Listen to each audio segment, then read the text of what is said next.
21-yanvar 2026-yil. Shopda olib, mana shu yerdan kesib yuborilgan.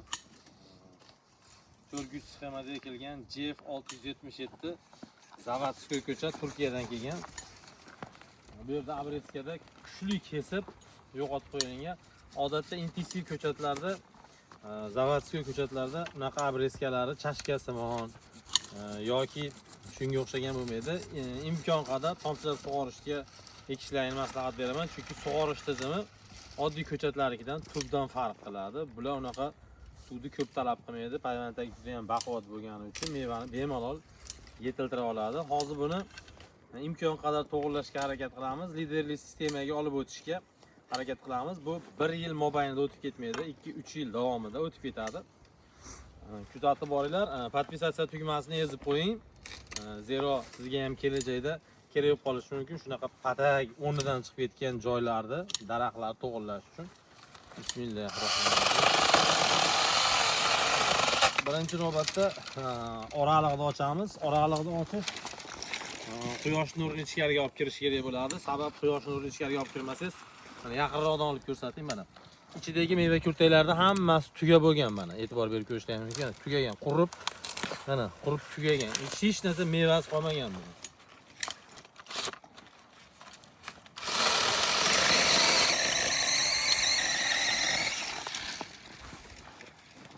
Kesish mutlaqo noto'g'ri bo'lgan. Hozir biz shoxlarni ajratib olamiz.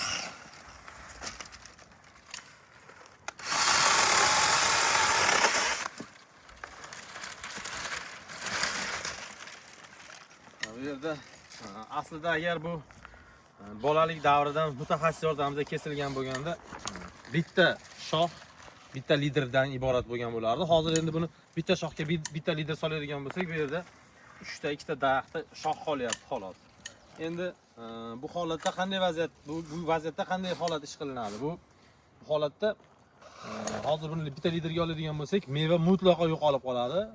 Shu sababdan ikkita prinsip bo'yicha ishlaymiz. Ham mevaga va ham asosiy lider shoxlarni ajratib olish uchun ishlab boramiz.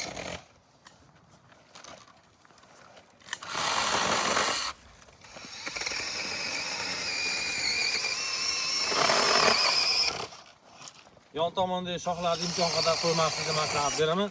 Chunki ekilish sxemasi to'rguch ekilgan, traktor sig'may qoladi. Shu sababdan daraxtda holat buziladi.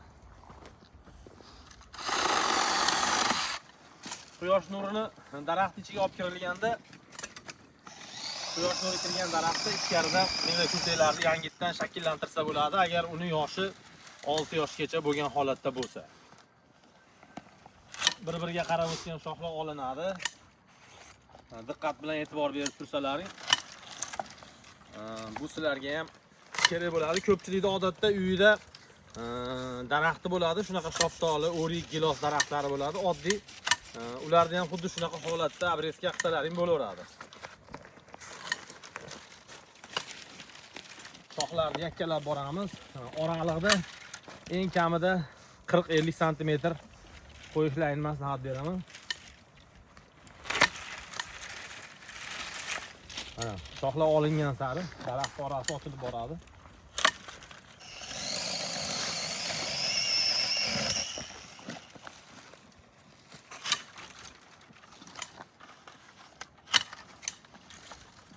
Ko'rishlar mumkin, agar noto'g'ri kesilgan bo'lgani uchun mana shu o'tgan yili yoki undan oldingi yili kesilgandan past tomonda bironta ham meva kurtak qolmagan. Daraxt qup-quruq yalang'och holatga tushib qolyapti. Bu holatni inshaalloh buni agrotexnikasini o'rgatib boramiz. Ichki shoxni ichkari tomonidan meva kurtak shakllantirishga harakat qilamiz. Bo'y beramiz 2 metr 2,5 metrdan o'tmagan holatda bo'y berishlarini maslahat beraman, chunki baland bo'lib ketsa ham, past bo'lib ketsa ham bo'lmaydi. Agar 2,5 metrga berilsa, daraxt juda ham chiroyli holatda bo'ladi. Mana bu tomonda mevali kurtakli shoxlar qo'yilyapti. Bu shoxlardan vaqtinchalik meva olib turish imkoni bor. Ichki ikki tomonida quyosh nuri kirishini hisobiga bu yerdan yangi mevali kurteklar shakllanib boradi.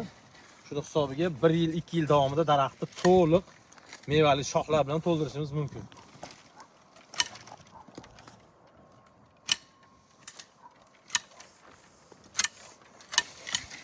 So'l beriladi iloji orada. So'l bermasa bo'lmaydi. Bu shox kerak emas, yo'lga chiqib ketgan. Bu shoxga olamiz.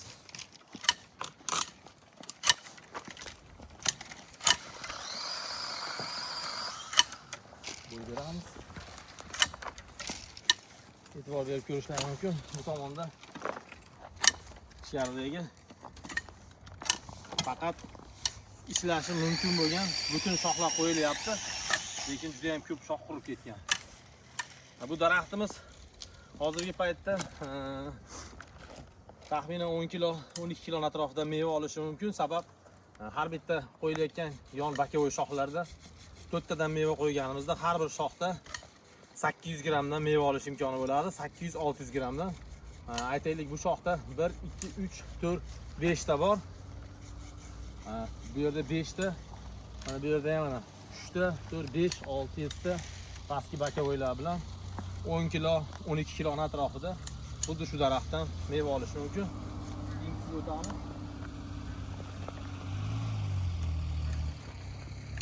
Odatda daraxtlarda agar shoptoli daraxt bog'i bo'ladigan bo'lsa, 4 ga 1 sxemada ekib 1 litrli qilib tarbiyalashdan maslahat beraman. Sabab 1 litrlikda meva juda ham sifatli, yirik. Har bitta daraxtda 10 kilo, 15 kilo o'rtasida reja qo'ysangiz, 2,5 mingta daraxt ketadi. Gektardan 2,5 mingta daraxtni 10 kilo, 12 kilo ko'paytirsangiz 25-30 tonna olish imkoni bo'ladi. 25-30 tonna meva juda ham sifatli yetiltirish mumkin bo'ladi. Agar payvandtagilar zavoddan chiqqan invitro ko'chatlari bo'ladigan bo'lsa, 1 yilda 2 marta obreska qilishlarini maslahat beraman. Chunki bu juda ham katta rol o'ynaydi. 1 yilda 1 marta obreska qilish mana shu holatlarga olib keladi. Agar 1 yilda 2 marta obreska qiladigan bo'lsangiz, mutaxassis yordamida tana bo'ylab faqat mevali shoxlardan foydalanish mumkin bo'ladi va sifatli meva olib, daromad yuqori natija berishi mumkin bo'ladi. Mehnatlarga bitta like bosamiz, yomg'irda ham ishlayapmiz. Bizni kuzatishni davom etasizlar. Podpisatsiya qilib qo'yish esdan chiqmasin do'stlar.